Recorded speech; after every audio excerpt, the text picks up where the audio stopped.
Çok güzelsin. İnanılmaz güzelsin. Senin için hazırlandım. Seni öpmeyi çok istiyorum. O zaman öp beni.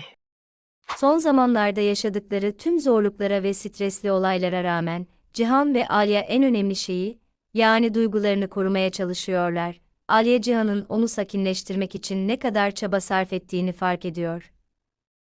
Bu yüzden onun için güzel bir şey yapmak, onu bir süreliğine sürekli gerginlikten uzaklaştırmak istiyor. Bir akşam Cihan yorucu bir günün ardından eve döndüğünde, Alya onu odalarında bekliyor. Her zamankinden farklı bir atmosfer yaratmaya karar veriyor. Ev kıyafetleri yerine güzel bir elbise giyiyor ve bu akşamı özel kılmaya çalışıyor. Cihan odaya girdiğinde ve onu gördüğünde, bunu hiç beklemediği için birkaç saniye şaşkına dönüyor. Stresli günlerden sonra bu sürpriz, ruh halini anında değiştiriyor. Alya'ya hayranlıkla bakıyor, çünkü ona göre inanılmaz derecede güzel görünüyor. Alya en azından bir akşamı sorunlar ve tehlikeler hakkında konuşmadan geçirmek istediklerini açıklıyor. Sürekli gerginliğin ikisi için de çok yorucu olduğunu anlıyor. Bu yüzden sadece birlikte olabilecekleri zamana ihtiyaçları var. Cihan ona yaklaşıyor, kolunu beline doluyor ve onu kendine çekiyor. Alya'yı nazikçe öpüyor ve Alya da karşılık veriyor. Bundan sonra sakin bir şekilde konuşarak biraz daha zaman geçiriyorlar. Hayatlarından farklı anları hatırlıyorlar, düşüncelerini paylaşıyorlar ve en az birkaç saatliğine birlikte sakin bir akşam geçiren normal bir çift gibi hissetmeye çalışıyorlar. Dinlenme zamanı geldiğinde, aralarında mesafe bırakmanın veya aralarında herhangi bir sınır varmış gibi davranmanın bir anlamı olmadığını anlıyorlar. İlişkileri henüz resmi olarak resmileşmemiş olsa da, uzun zamandır kendilerini bir aile gibi hissediyorlar. Bu yüzden bu akşam sadece birlikte uzanıp dinleniyorlar, çünkü yaşadıkları her şeyden sonra birbirleri için ne kadar önemli olduklarını daha da çok anlıyorlar. Aynı zamanda önlerinde hala önemli meseleler olduğunu da anlıyorlar. Bunların en önemlisi Denise'nin velayetinin tescili. Cihan ve Alya bu sorun nihayet çözüldüğünde bir sonraki adımı atıp ilişkilerini resmen yasallaştırabileceklerine nettettette inanıyorlar. Birlikte geleceklerine olan bu güven, umutlarını kaybetmemelerine yardımcı oluyor. Tüm olaylardan sonra Cihan, Alya ve Deniz'in tekrar tehlikeli durumlara düşmemeleri için elinden gelen her şeyi yapmaya devam ediyor. Tehdidin tamamen ortadan kalkmadığının farkında, bu yüzden durumu olabildiğince kontrol etmeye çalışıyor. Onun için en önemli görev ailenin güvenliği.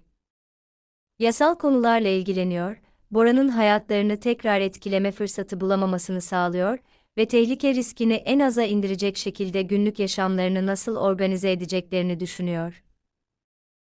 Alya ile birlikte gelecek hakkında çok düşünüyorlar. Durum karmaşık olmaya devam ediyor çünkü Boran, Deniz'in biyolojik babası. Ancak olaylar çocuğun onunla birlikte sürekli tehlikeli durumlarda olduğunu gösteriyor. Bu nedenle Cihan ve Alya çocuğu olabildiğince koruyacak bir çözüm bulmaya çalışıyorlar. Aynı zamanda, sert eylemlerin Deniz'in psikolojik durumunu olumsuz etkileyebileceğinin farkındalar. Yaşadığı olaylardan sonra çocuk zor bir duygusal durumda, bu yüzden sakin ve istikrarlı hissetmesi özellikle önemli. Bu nedenle Cihan ve Alya, dikkatli davranmaya ve yavaş yavaş onun için güvenli bir ortam yaratmaya çalışıyorlar. Yaşanan her şeyden sonra Deniz, Boran'a karşı farklı davranmaya başlıyor. Artık ona baba demek istemiyor ve ona güvenmiyor. Çocuk için bu kişi daha çok korku ve tehlikeyle ilişkilendiriliyor. Bunun yerine en zor anlarında yanında olan ve onu destekleyen Cihan'a karşı güçlü bir bağlılık hissediyor. Cihan ve Alya için bu çocuğun tepkisi anlaşılabilir. Deniz'in yaşadığı olayların Bora'nın eylemlerinin bir sonucu olduğunu fark ediyorlar. Bu yüzden çocuğu fikrini değiştirmeye zorlamıyorlar veya ona farklı bir tavır dayatmıyorlar. Güvenin doğal olarak oluştuğunu anlıyorlar. Tüm olaylardan sonra aile, konakta kalmaya karar veriyor.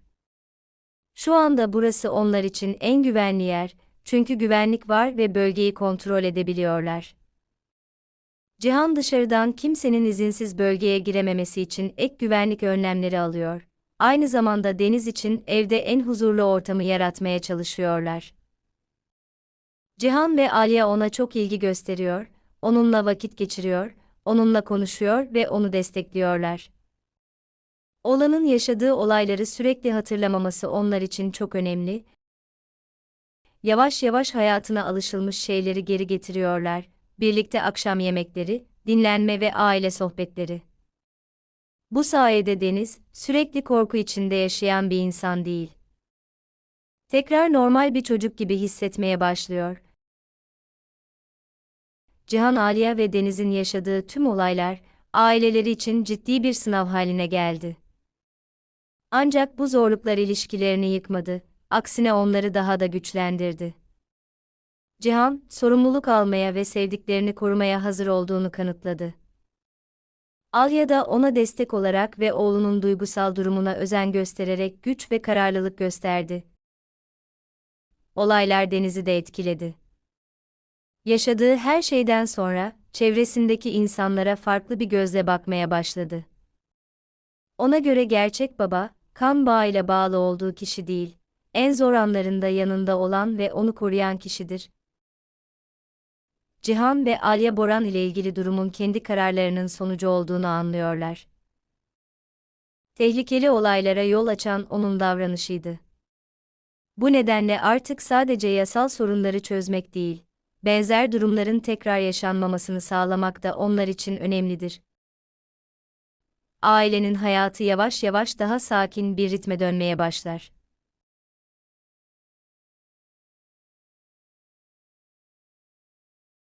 Birlikte daha fazla zaman geçirirler, birbirlerini desteklerler ve normal aile anlarını yeniden kurmaya çalışırlar. Onlar için en önemli şey, Deniz'in güvende hissetmesi ve her zaman onu destekleyecek insanların yanında olduğunu bilmesidir.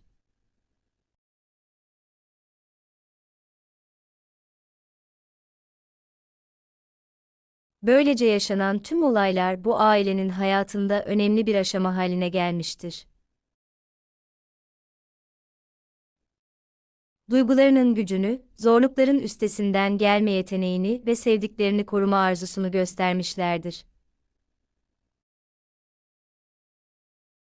Cihan ve Alya, Deniz için güvenlik, destek ve istikrarın en önemli olduğu ortak bir gelecek inşa etmeye devam ediyorlar.